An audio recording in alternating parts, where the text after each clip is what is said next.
This is my submission madam.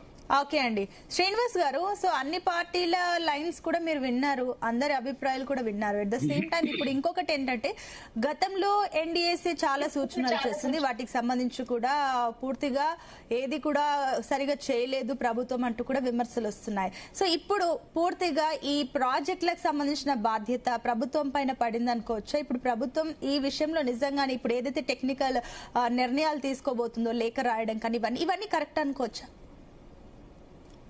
ట్రైన్లో రెండు విషయాలు ఉన్నాయి మేడం. ఒకటేమో టెక్నికల్ డిఫెక్ట్స్ ఒకటి, రెండోదేమో ఇప్పుడు వాటర్ను వాడొచ్చా లేదా. టెక్నికల్ డిఫెక్ట్స్ గురించి పదే పదే ప్రతిపక్షాలు అంటే ఇప్పుడున్న అధికార పక్షం కావచ్చు, ఇంకో పక్షం కావచ్చు, ఇది మాట్లాడడం, పొలిటికల్ అలిగేషన్ చేయడం కిందికి వచ్చేస్తున్న తప్ప 2.5 సంవత్సరాలు అయిపోయింది ఈ ప్రభుత్వానికి. టెక్నికల్ గా డిఫెక్ట్స్ కారణం ఎవరు అంటే గత ప్రభుత్వం ఎవరికి డౌట్ లేదు. సరే, కరప్షన్ జరిగిందా లేదా అదంతా దర్యాప్తు చేయాల్సిన బాధ్యత ఈ రాష్ట్ర ప్రభుత్వం మీద ఉంది.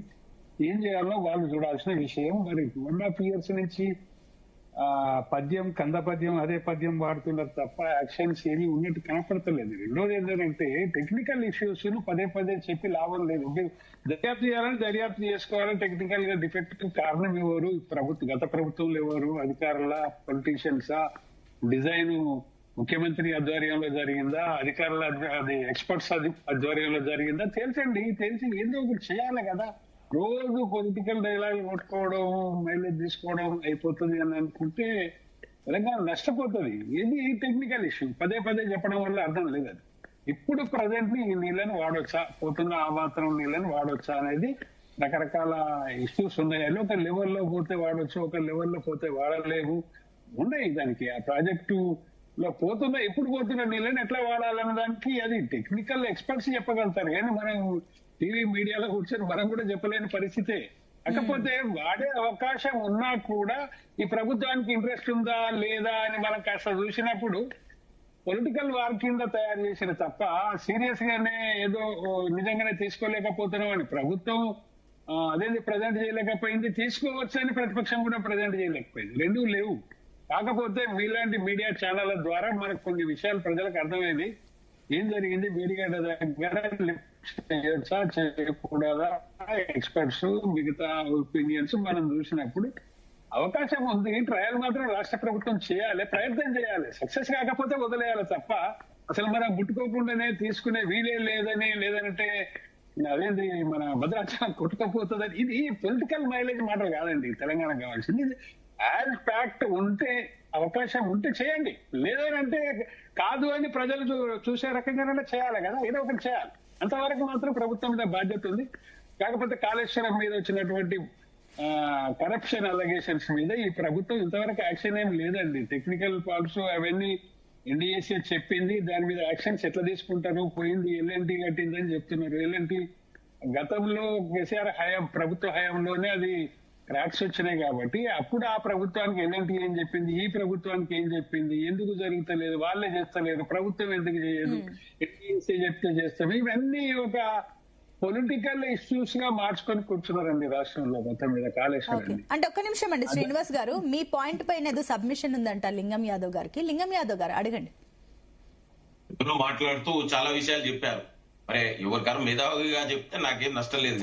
లేదు, శ్రీనివాస్ గారికి మీరు సబ్మిషన్ అడిగారు కదా, అదే చెప్తున్నాడు. కరప్షన్ గురించి ఇవాళ ఇప్పుడు మనం కాదు కదా డిసైడ్ చేసేది.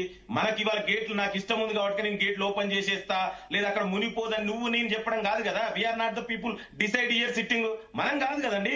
మరి ఎందుకుంది దేశంలో ఎన్డీఏసీ అని? మరి దేశంలో కేంద్ర ప్రభుత్వ సంస్థ ఆధీనంలో ఉండొద్దని చెప్పండి.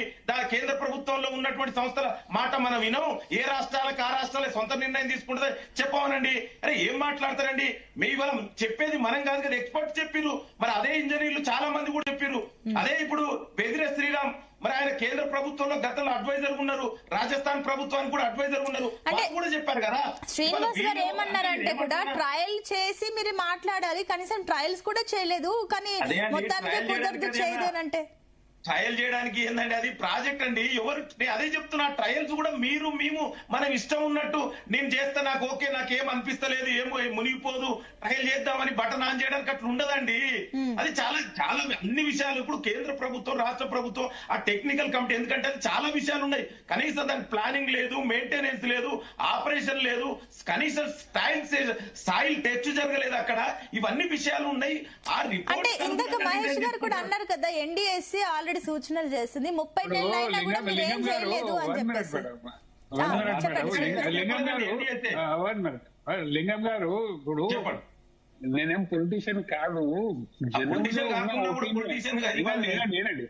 వినండి, జనంలో ఏమనుకుంటుందనే విషయాన్ని మాత్రమే నాకు అర్థమైతే తప్ప మిగతా విషయాలతో సంబంధం లేదు. ఇక్కడ ఏంటంటే మనకు ఎల్నినో ఎఫెక్ట్ వచ్చింది, కరువు వచ్చింది, నీటి కొరత డెఫినెట్లీ ఉంది. ప్రభుత్వాలు ఏ ప్రభుత్వం ఉందనేది కాదండి. ఇప్పుడు నీళ్ళ అవసరం అనేది రాష్ట్రానికి ఉన్నమాట వాస్తవం, మీకు తెలుసు, నాకు తెలుసు.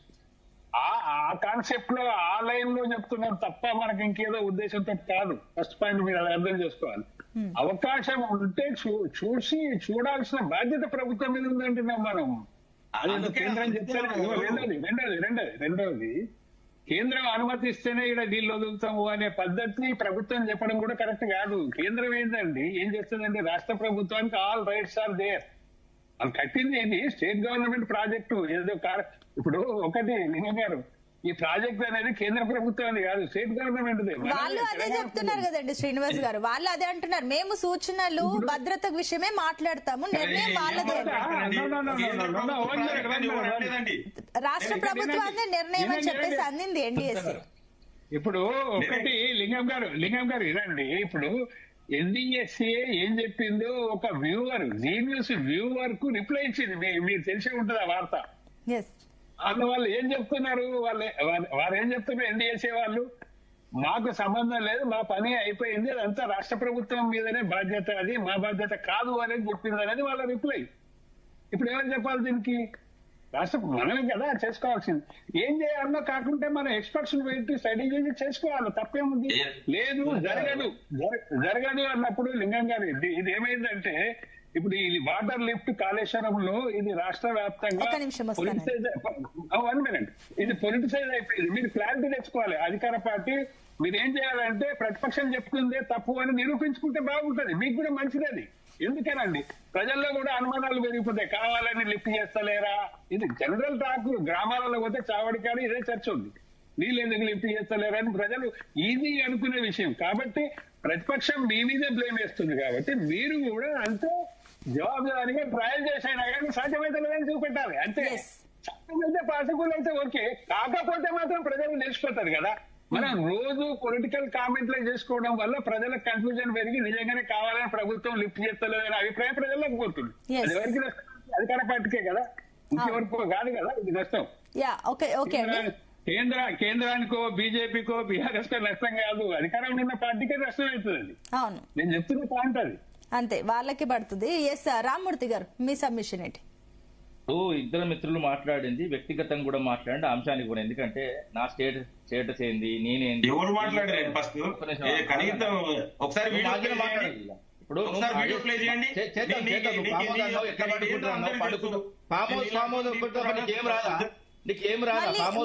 మళ్ళీ అది అన్నెసెసరీ టాపిక్ వద్దు ప్లీజ్. మనం ప్రాజెక్ట్ గురించి మాట్లాడింది అబ్యూజ్ లాంగ్వేజ్ ఫస్ట్ మాట్లాడారు. ఒక నిమిషం లింగం యాదవ్ గారు, నేను చెప్తున్నాను కదా ఒక నిమిషం ఆగండి. రామ్మూర్తి గారు చెప్పండి. మేము ఏదైతే మేడిగడ్డ విషయంలో కానీ కాళేశ్వరం విషయంలో కానీ మేము ఆర్ఈసీ రూరల్ ఎలక్ట్రికేషన్ కార్పొరేషన్ నుంచి కేంద్ర ప్రభుత్వ సంస్థ నుంచి 94,000 కోట్లు తీసుకొచ్చినాం.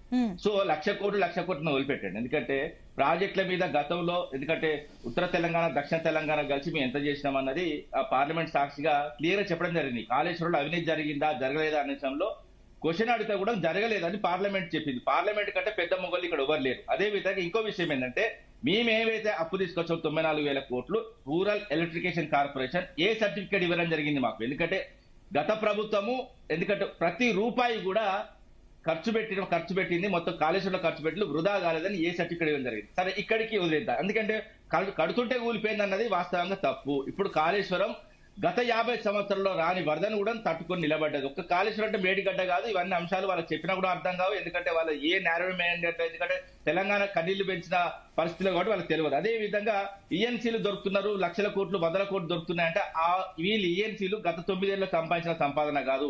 ఎందుకంటే గత కాంగ్రెస్ ప్రభుత్వం నుంచి వెళ్ళి వాళ్ళు దోచుకుంటూ వచ్చిన పైసలు ఏ విధంగా అన్నది కూడా చెప్పే ప్రయత్నం కూడా చేస్తారు. సరే, అంటే మీరన్న లెక్క ప్రకారం నేను అడుగుతాను ఒక నిమిషం. సరే, వాళ్ళు ఈ 9 ఏళ్లలో దోచుకోలేదు, ఇది అంతకుముందు దోచుకుంది అని అంటున్నారు. అంతకుముందు దోచుకున్న వాళ్ళ రికార్డ్స్ చూడకుండానే మీరు వాళ్ళని ఇంజనీర్లని మీరు పెట్టుకున్నారా? మరి మీరు కూడా అవన్నీ బ్యాక్గ్రౌండ్ చెక్ చేసి మంచి వాళ్ళని పెట్టాలి. మేము ఉద్యోగాలు ఇవ్వలేదండి.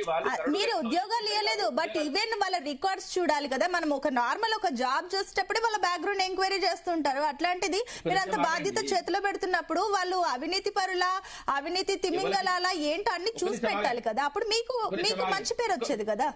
ఆగండి. ఈఎన్సీల దగ్గర దొరికినాయి కాళేశ్వరం సంబంధించినలే కాదు, మిగతా వాళ్ళే కూడా. ఎందుకంటే వాళ్ళు, నేను అదే అడిగాను, మీ కాళేశ్వరం సంబంధించి కాదు, పాత డబ్బులే ఉన్నాయి అన్నప్పుడు మీరు వాళ్ళని ఎందుకు మీరు నోటీస్ చేయలేదు? మీ 9 years లో మీరెందుకు నోటీస్ చేయలేదు? వినండి. ఇప్పుడు రైడ్లు జరిగినప్పుడు దొరుకుతారు. రైడ్లు గతంలో కూడా జరిగినాయి. గతంలో కూడా దొరికిన వాళ్ళు చాలా సందర్భాల్లో చాలా ఆఫీసర్స్ ఉన్నారు. ఈ ఒక్కటే పాయింట్ అవుట్ చేసి మాట్లాడకండి, ఎందుకంటే అది కంటిన్యూస్ ప్రాసెస్. ముఖ్యంగా అన్నారు కాబట్టి నేను అడిగాను, కానీ లేదంటే నేను ఆ టాపిక్ నాకు అనవసరం. అది నేను ఎందుకంటే గతంలో కూడా మొబిలైజేషన్ పేరిట డబ్బులు దాదాపు ఎందుకంటే 10,052 కోట్లు ఎత్తుకపోయిన వాళ్ళండి వీళ్ళు. లగడపాటి, మేకపాటి, కావూరు సాంబశివరావుకి తుమ్మిడి హట్టి ఇచ్చింది ఎవరండి? ఇప్పుడు అది వాస్తవంగా కూడా రాదు, పర్మిషన్ రాదు. ఎందుకంటే అక్కడ వైల్డ్ లైఫ్ శాంతి ఉన్నది. అదే విధంగా అక్కడ ఉన్న పక్క గవర్నమెంట్, మహారాష్ట్ర గవర్నమెంట్ ఒప్పుకోలేదు. చాలా అంశాలు నేనేమంటున్నా, ఇవన్నీ మాట్లాడుకుంటే ఇక మిత్రుడు మాట్లాడిన మాటలు కూడా చెప్తాను. ఎందుకంటే కవిత గారే ఇప్పుడు, ఎందుకంటే చాలా ఇంపార్టెంట్. ఎందుకంటే కవిత గారు పలుమార్లు చెప్పడం జరిగింది కాళేశ్వరం మీద రాజకీయం చేయకండి, కాళేశ్వరం వాస్తవంగా నీళ్లు ఇచ్చిందని మా పార్టీలో ఉన్నప్పుడు అన్నది. మొన్న కూడా అన్నది. ఎందుకంటే ఆమె వ్యక్తిగతంగా కొంతమంది మీద కోపం పెట్టుకున్నట్టు అనడం వాస్తవం. ఇంకోటి ఏంటంటే హరీష్ రావు శాఖ గురించి, మార్పు గురించి మాట్లాడండి. ఎందుకంటే మిత్రుడు లింగన్న యాదవ్, ఎందుకంటే ఇప్పుడు ఒక శాఖ నుంచి ఇంకో శాఖకు ఏదైతే ప్రతి సంవత్సరం ఒకే శాఖ ఇస్తారని కాదండి, శాఖలు మారుస్తారు. శాఖలు మార్చి నీటిపారుదల శాఖ నుంచి ఆర్థిక శాఖ ఇస్తారు. అది పెద్దది. దీన్ని అర్థం చేసుకోకపోతే ఆర్థికంగా క్రమశిక్షణ ఉన్న వ్యక్తులకే ఆర్థిక శాఖ ఇస్తారన్న అంశాన్ని కూడా గుర్తుపెట్టుకోవాలి. అదే విధంగా పలుమార్లు మేడిగడ్డ కట్టింది వాస్తవంగా తెలంగాణ సంబంధించిన తెలంగాణ నేల మీద ఉన్న గడ్డలు, నీళ్లు రాకుంటున్న గడ్డలను తొలగించినాయి. కడుపులో గడ్డలు పెట్టుకొని, కడుపులో కుట్రలు గడ్డలు పెట్టుకొని ఈ విధంగా ప్రవర్తించిన కాంగ్రెస్ ఎన్నిసార్లు చెప్పినా ఏం కాదండి. ఇంతకుముందు మిత్రుడు మాట్లాడండి, అప్పుల గురించి మన బీజేపీ మిత్రుడు 200 లక్షల కోట్ల అప్పులు చేసి ప్రధాని అదాని అంబానైనోడు 200 లక్షల కోట్ల అప్పులు చేసినోడు మాకేం చేసిందండి? 13 బడ్జెట్లు, పూర్తిస్థాయి బడ్జెట్లు. మన కూడా 12 ఏళ్లలో 13 పూర్తిస్థాయి బడ్జెట్లు, 3 ఇంట్రీమ్ బడ్జెట్, మొత్తం 16 బడ్జెట్లో 0 ఒక్క రూపాయి కూడా ఎక్కువ 18 రాష్ట్రాలు అని చెప్తున్నా. ఒక నిమిషం ఆగండి, మాట్లాడినాడు. ఎందుకంటే 28 రాష్ట్రాలు, 8 కేంద్ర ప్రాంతాల్లో ఎవరికి ఎంత ఇయ్యాలో గంతేసారు కాబట్టి ఎక్స్ట్రాగా మాకు 1 రూపాయి రాలేదు. అదే విధంగా ఎందుకంటే పాలమూరు రంగారెడ్డికి జాతీయ హోదా ఇస్తున్న అది ఇవ్వలేదు. అదే విధంగా దత్తాత్రేయ గారు కూడా చెప్పిన, ఎందుకంటే ఇది పాలమూరు రంగారెడ్డి సుష్మా స్వరాజ్ గారు చెప్పి ఆమె పాపం సరిపోయింది, ఆమె కళ కూడా నెరవేరలేదు. అదే విధంగా దత్తాత్రేయ గారే 1 రూపాయి కాళేశ్వరం మీద నిర్మించడం అవసరం లేదు, మొత్తం మేమే తీసుకుంటే జాతీయ హోదా ఇస్తాను. మరి ఆయన ఎక్కడ పోయిండో తెలియదు. ముఖ్యంగా దాదాపు 12 సంవత్సరాల నుంచి తెలంగాణ అంటే దేశంలో లేదా? మీకు ప్రాజెక్టు కట్టే మీకు ఏమైనా హక్కులు లేవా? ఖచ్చితంగా వీళ్ళు కట్టొచ్చు, కానీ కట్టరు. ఎందుకంటే జాతీయ హోదా ఒక్కటి కూడా ఇవ్వని బీజేపీ వాళ్ళు తెలంగాణ నేల గురించి మాట్లాడే హక్కు లేదు. ఎస్, రేపు మాట్లాడండి, పార్లమెంట్ లో చట్టం పెట్టండి. తెలంగాణకు 2-3 ప్రాజెక్టులు చెప్పండి. అదే విధంగా దేశంలో ఇతర ప్రాంతాలకు కూడా ఒక 4-5 ప్రాజెక్టులు కట్టండి. అది రాదు. ఎందుకంటే ఇక్కడికి వచ్చి కాంగ్రెస్ వాళ్ళకి మద్దతుగా మాట్లాడి వ్యక్తిగతంగా, ఒక నిమిషం ఆగండి, వ్యక్తిగతంగా మాట్లాడి మీ ఇద్దరు ఒకటై వచ్చి నన్ను ఎదుర్కోవాలంటే సబ్జెక్ట్ ఎదుర్కోండి, నన్ను ఎదుర్కోవాలంటే వ్యక్తిగతంగా మాట్లాడు. మీరిద్దరు కాదు, తెలంగాణ వ్యతిరేక శక్తులు ఎదుర్కొన్నాం, మళ్ళీ ఎదుర్కొంటాం. మీరు వ్యక్తిగతంగా మాట్లాడకండి. నన్ను విలువాలన్నది మీరు కాదు డిసైడ్ చేయాల్సింది. నన్ను విలువాలన్నది ఒక పౌరుని కూడా మిలుస్తుంది, ఒక పౌరుని కూడా. ప్లీజ్ ఒక నిమిషం ఆగండి రామూర్తి గారు, ప్లీజ్. నేను మళ్ళీ ఇందాకే చెప్పాను మీ టైంలో. ఒక నిమిషం ఆగండి, పర్సనల్ వద్దు. ఒక నిమిషం ఆగండి, ఒక నిమిషం మీరు చెప్పిన పాయింట్స్ అర్థమైంది. ఇప్పటి వరకు మీరు సబ్జెక్టే మాట్లాడారు కదా. ఒక నిమిషం ఆగండి, ఒక నిమిషం అనిపిస్తుందండి. ఒక నిమిషం ఆగండి, ప్లీజ్. పర్సనల్ వద్దు, వద్దండి. ఒక నిమిషం వద్దు రామూర్తి గారు, ఒక నిమిషం ఆగండి ప్లీజ్. పీసీఆర్ మ్యూట్ చేయండి. లింగం యాదవ్ గారు ఒక నిమిషం, మళ్ళీ మీ దగ్గరకు వస్తాను. మహేష్ గారు చెప్పండి. మీ సబ్మిషన్ చెప్పండి ప్లీజ్. పర్సనల్ వద్దు దయచేసి, మనం టాపిక్ పిలిచింది పర్సనల్ పిలిచి పర్సనల్ వద్దండి. మీకేమన్నా ఒక నిమిషం ఆగండి లింగం యాదవ్ గారు, లింగం యాదవ్ గారు మీరు ఎందుకండి మీరు అసలు ఒక నిమిషం ఆగండి, ఒక నిమిషం ఆగండి రామ్మూర్తి గారు ప్లీజ్ ప్లీజ్ ఒక నిమిషం ఆగండి. లింగం యాదవ్ గారు ఒక నిమిషం ఆగండి ప్లీజ్ ప్లీజ్ ఒక నిమిషం ఆగండి. మహేష్ గారు సబ్జెక్ట్ ప్లీజ్. ఒక నిమిషం రామ్మూర్తి గారు ఒక్క నిమిషం చెప్పండి మహేష్ గారు. మేడం, ఈరోజు తెలంగాణ రాష్ట్రం లోపల ఇప్పుడు ఒక మేడిగడ్డ విషయంలోనే వీళ్ళు కేంద్ర ప్రభుత్వం ఇయ్యలేదు అంటే అది పెద్ద రిపోర్టు. అది అలా కేసీఆర్ తెలుసు, కేటీఆర్ తెలుసు తెలంగాణకు కేంద్ర ప్రభుత్వం ఏమి ఇచ్చింది ఏమి ఇయ్యలేదు అనేది. అయితే 30,000 కోట్లు ఖర్చు పెట్టిన తర్వాత మాత్రమే కాళేశ్వరం ప్రాజెక్టు మేము నడుపుతాము, మాకు డబ్బు ఇవ్వాలని చెప్పేసి కేంద్ర ప్రభుత్వం దగ్గర వేరు. అంతకుముందు వరకు కనీసం వీళ్ళు సాయిల్ టెస్ట్ కూడా చేయలేదు, డిపిఆర్ కూడా సబ్మిట్ చేయకుండా ప్రాజెక్ట్ ప్రారంభించింది. కేసీఆర్ నేనే రాదు, నేనే మంత్రి, నేనే ఈ ఇరిగేషన్ మొత్తం నేనే బాస్ అన్నట్టుగా వ్యవహరించినటువంటి తీరు ఈ రాష్ట్ర ప్రజలతో పాటు దేశం మొత్తం సజీవ సాక్ష్యం.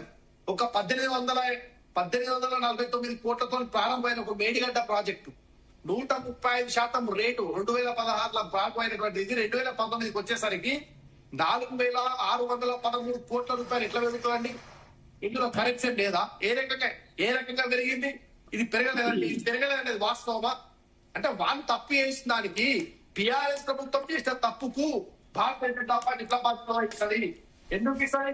కూలిపోయిన కాళేశ్వరం కట్టింది కాబట్టి వీళ్ళకు జాతీయ హోదా అయ్యన్న 80,500 కోట్లు. 2016లో డిపిఆర్ అండి, ఇది డిపిఆర్ లేదని మాట్లాడుతున్న మిత్రునికి డిపిఆర్ ఇది సబ్జెక్ట్ తెలుసుకుంటారండి. ఏం తెలియకుండా రాకండి. మీరు కట్టిన ప్రాజెక్ట్ ఒక్కటి లేదు, మధ్యలో వచ్చిన కాబట్టి మాట్లాడుతున్న డిపిఆర్ ఇది డిపిఆర్ లేకుండా ప్రాజెక్ట్ అసత్యం. మేము 28 రకాలు తీసుకున్నాం. సిడబ్ల్యూసీ నుంచి సిడబ్ల్యూసీ అంటే మహేష్ గారు ఆయన అనే పాయింట్ ఏంటంటే కూడా 10 సార్లు కూలిపోయిన ప్రాజెక్టులకి జాతీయ హోదా ఇస్తారు కానీ ఏదో ఒక పిల్లర్ కుంగిపోయిన దానికి మాత్రం ఇవ్వరా అనేది ఆయన పాయింట్ ఆఫ్ వ్యూ. తెలంగాణ ఒక నిమిషం ఆగండి రామ్మూర్తి గారు, మీరు అడిగిందే కదా నేను అడిగాను, ఒక నిమిషం చెప్పండి. 10 సార్లు కూలిపోయిన ప్రాజెక్టులకు బ్లాక్ లిస్ట్ లో పెడతారు మేడం. దాన్ని 10 సార్లు ఓకేనా? Polavaram black list first subject అడుగుతున్నా. పోలవరం బ్లాక్ లిస్ట్ పెట్టిల్లా? పోలవరం బ్లాక్ లిస్ట్ 10 సార్లు చంద్రశేఖర్ అయ్యర్ ఎవరు? అడిగిన సమాధానం చెప్పు. రామ్మూర్తి గారు ఏంటండి పర్సనల్ గా మాట్లాడు. ఏమన్నంటే నీళ్ళ గురించి ఒక్క మాట రామ్మూర్తి గారు మీరు అడిగిన పాయింటే మీరు ఇందాక మీరు ఆ పాయింట్ తీసుకొచ్చారు కదా, నేనే దాన్ని గుర్తు పెట్టుకుని మరి ఆయన అడుగుతున్నాను కదా. ఆయన చెప్తున్నప్పుడు మీరు వెయిట్ చేయాలి కదా. మీరు అడిగిన పాయింట్ కి ఆయన సమాధానం ఇస్తున్నప్పుడు ఆగాలి, అంతేగాని మీరు ఇలా ప్రతిదానికి రావద్దు. ప్లీజ్ ఒక్క నిమిషం ఆగండి మహేష్ గారు, ఒక్క నిమిషం ఆగండి. మీరు అడిగిన దానికి నేను వాళ్ళు అడిగాను కదా, ఒకసారి ఆయన చెప్పనివ్వండి పూర్తిగా. మహేష్ గారు మేడం, నేను సూటిగా నేను మీ ద్వారా బీఆర్ఎస్ పార్టీలో ప్రశ్న అడుగుతున్నా. బీఆర్ఎస్ పార్టీ అంటే రామ్మూర్తి గారు ఇంకోరుగా నేను కంప్లీట్ గా బీఆర్ఎస్ పార్టీనే ప్రశ్న అడుగుతున్నా ప్రజల తరఫున.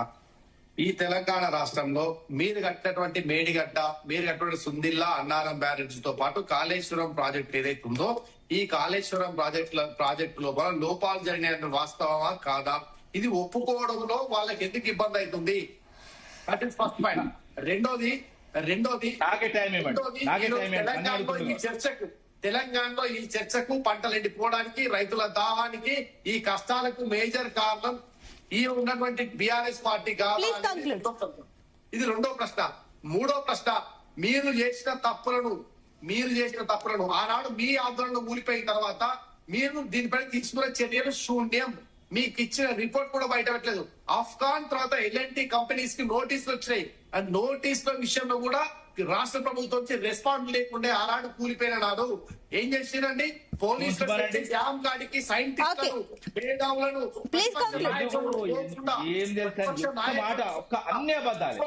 ప్రాజెక్టు ఒక మ్యూజియం లాగా మార్చిండు కేసీఆర్ ప్రభుత్వం అన్నాడు. ఇది కాదా? ఇది వాస్తవం కదా? ఆనాడు తప్పులు చేసి 100 గొడ్ల తిన్న రాబందన్న సంసారం ఏం చెప్పారు? మహేష్ గారు రామ్మూర్తి గారు ఒక్క నిమిషం కాళేశ్వరం ప్రాజెక్ట్ నన్ను అడిగింది కదా, మమ్మల్ని అడిగింది కదా అండి. మీరు వేరే వాళ్ళ టైం ఇస్తే నాకే ఇవ్వండి. ఆయన మూడు అడిగిన ప్రశ్నకి సమాధానం చెప్తాను. ఒక నిమిషం, లింగం యాదవ్ గారు ఇంకా మాట్లాడలేదు, టైం ఉంది, టైం తక్కువ ఉంది. ఆయన మాట్లాడిన తర్వాత టైం ఉంటే నేను మీకు ఇస్తాను. రామ్మూర్తి గారు ఒక్క నిమిషం. లింగం యాదవ్ గారు ఒక్క నిమిషం ఆగండి. రామ్మూర్తి గారు ప్లీజ్, సమయం తక్కువ ఉంది, ప్లీజ్ దయచేసి ఒక్క నిమిషం ఆగండి. లింగం యాదవ్ గారు మీ ఫైనల్ కమెంట్స్ చెప్పండి ప్లీజ్. ఒక్క నిమిషం ఆగండి. రామ్మూర్తి గారు ఆగండి, అడిగారు కదా ఒక్క నిమిషం. లింగం యాదవ్ గారు ప్లీజ్ కంక్లూడ్ యువర్ పాయింట్స్ అండి. తీయండి, ఇవాళ చర్చ దిస్ ఈజ్ నాట్ నేను మొదట్లే చాలా స్పష్టంగా చెప్పండి. ఇవాళ మన అందరం కూడా ఇవాళ ఇక్కడ విజ్ఞులు తెలంగాణ ప్రజలందరూ కూడా చూస్తున్నారు. మాట్లాడే ముందు భాష మార్చుకొని ఇష్టం ఉన్నట్టు మాట్లాడితే ఎవరికైనా వచ్చండి. నువ్వు యాంకర్ అన్నవాడా? అరే మళ్ళా ఎవరి భాష మంచిగా లేదండి. అరే అట ఎవరి భాష మంచిగా లేదు. ఏ ఛానల్ ఒక నిమిషం అండి, నేను మాట్లాడుకుంటాను కదా, నా వరకు వచ్చినా నేను మాట్లాడుకుంటాను. ఒక నిమిషం ఆగండి, ఒక నిమిషం. లింగం యాదవ్ గారు ఒక నిమిషం ఆగండి. లింగం యాదవ్ గారు మీరు పాయింట్ కంక్లూడ్ చేయండి. అరే నేను చెప్తుంటే పాయింట్ అయిందండి. ఇంకా మీరు ఏం మాట్లాడతారు? చెప్తుంటే ఇంటరప్ట్ చేస్తుంటే ఒక చదువుకుంటే దిమాక్ లేనోడా? అరే మేము గొప్పలు పెట్టుకోండి. ఏం మాట్లాడతారండి? ఇక చర్చ ఎందుకు మనం కొట్టుకోవడానికి వచ్చినాం అండి? లింగం యాదవ్ గారు మీ పాయింట్ కంక్లూడ్ చేయండి. అరే ఎర్లీ మార్నింగ్ అందరు చూస్తున్నారండి. నేను చదువుకున్నవా, చదువుకోలేక మూర్ఖుడుగా నేను ఒక ఏం తెలుసండి నా పని. ఇంకోసారి దయచేసి డోంట్ కాల్ మీ. వాళ్ళు అట్లాంటి ఏం చదువుకోలేని వాడి వీడియో ఎందుకు మాట్లాడుతున్నారు? మనిషి అండి, మీరు అడిగిన క్వశ్చన్ ఏంది చెప్పేది? మీ జీనస్ పరువు తీసుకోకండి. ప్రజలు చూస్తారు. ఎవడేందో అందరూ తెలుసు. పరువు తీయకండి. అరే ఏమండి, నేను ఇవాళ నువ్వు తీసినావు, యాంకర్లు కూడా అన్నావు, అందరు నన్ను వ్యక్తిగతంగా కేసీఆర్ అరే ఏంది ఇది? రామ్మూర్తి గారు ఒక్క నిమిషం ఆగండి. లింగం యాదవ్ గారు ఫైనల్ ఒక్క మాట చెప్పండి. ఫైనల్ గా ఏంటి ప్రాజెక్ట్ విషయంలో ఏం డెసిషన్ తీసుకోబోతున్నారు? ఫైనల్ కమెంట్స్ చెప్పండి ప్లీజ్. ప్లీజ్ నేను అడిగిన దానికి సమాధానం చెప్పండి. మరి టైం అయిపోయింది కదా, టైం తక్కువ ఉంది. ఒక నిమిషం ఆగండి ప్లీజ్. రామ్మూర్తి గారు మీరు ఇంటర్ఫియర్ అవ్వద్దు, టైం తక్కువ ఉంది. లింగం యాదవ్ గారు ఫైనల్ గా ప్రభుత్వం ఏ నిర్ణయం తీసుకోబోతుంది, ఎంతసేపు వెయిట్ చేయాలనుకుంటుంది, దీని గురించి ఒకసారి క్లారిటీ ఇవ్వండి. ఎంతసేపు అనేది కాదండి, డెఫినెట్ కూడా ప్రభుత్వానికి కన్సర్న్ ఉంది. ముఖ్యమంత్రి గారు, మంత్రి గారు కూడా దాని మీద రెగ్యులర్ కూడా రివ్యూ చేస్తున్నారు. మీరు కూడా చూశారు, నిన్న ఇరిగేషన్ మినిస్టర్ ఉత్తమ్ కుమార్ రెడ్డి గారు కూడా దీని మీద ఏదైతే తొందరగా పాసిబిలిటీ, ఎందుకంటే మనం అల్టిమేట్ గా ఇది ఎవరు కట్టారు ఇది సమస్య కాదండి, రైతులను ఆదుకోవాలి.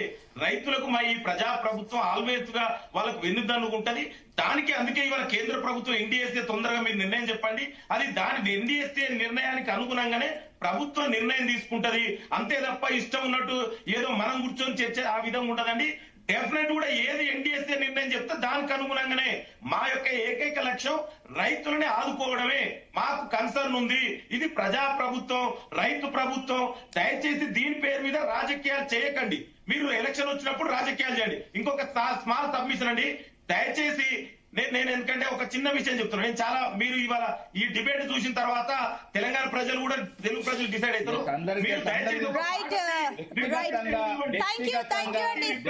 డిబేట్ లో పార్టిసిపేట్ చేసిన అందరికి కూడా thank you so much. So మొత్తం మీద అయితే కూడా కాళేశ్వరం అంశంలో ఇంకా రాజకీయ రగడ అయితే అదే వేడి కనిపిస్తుంది. ఏదేమైనప్పటికీ కూడా అటు ఎన్డీఎస్ఏ పూర్తిగా ఒక క్లారిటీ అయితే ఇచ్చింది. భద్రత సూచనల విషయంలో మాత్రమే ఎన్డీఎస్ఏ పాత్ర ఉంటుంది. ఇంకా నిర్ణయం విషయంలో వచ్చేసి కూడా అది రాష్ట్ర ప్రభుత్వ ఆధీనంలోనే ఉంటుందని చెప్పేసి. సో ఇప్పుడు బాల్ అయితే అటు రాష్ట్ర ప్రభుత్వ ఆధీనంలో ఉంది. మరి రాష్ట్ర ప్రభుత్వం పూర్తిగా అటు భద్రత విషయంలో రాజీ పడేది లేదు, రాజకీయ ప్రలోభాలకి లొంగే ప్రసక్తి లేదు, ఖచ్చితంగా భద్రత విషయంలోనే ఆలోచిస్తుంది అంటూ కూడా అంటున్నారు. మరి ఈ విషయంలో ఇప్పుడు సూచనలు మళ్ళీ కీలకమైన సూచనలు లిఖిత పూర్వకంగా ఇరిగేషన్ మినిస్టర్ అడిగారు కాబట్టి ఆ తర్వాత నెక్స్ట్ స్ట్రాటజీస్ ఏంటి, నిజంగానే రైతులు చాలా ఇబ్బందులు పడుతున్నారు నీళ్లు లేక, ఇంకా ఎప్పుడు వస్తున్నాయా అంటూ కూడా వెయిట్ చేస్తున్నారు. మరి ఇలాంటి టైంలో రైతులను ప్రభుత్వం ఆదుకుంటుందా, ఎలాంటి నిర్ణయం తీసుకుంటుందా అనేది మాత్రం $1 మిలియన్ ప్రశ్నగా మారిపోయింది. చూద్దాం మరి ప్రభుత్వం ఈ విషయంలో ఎంత త్వరితగతిన నిర్ణయం తీసుకుంటుందో. That's all for now. Keep watching Zee Telugu news. Welcome to Zee Telugu news morning debate. నేను సునీత. కాళేశ్వరం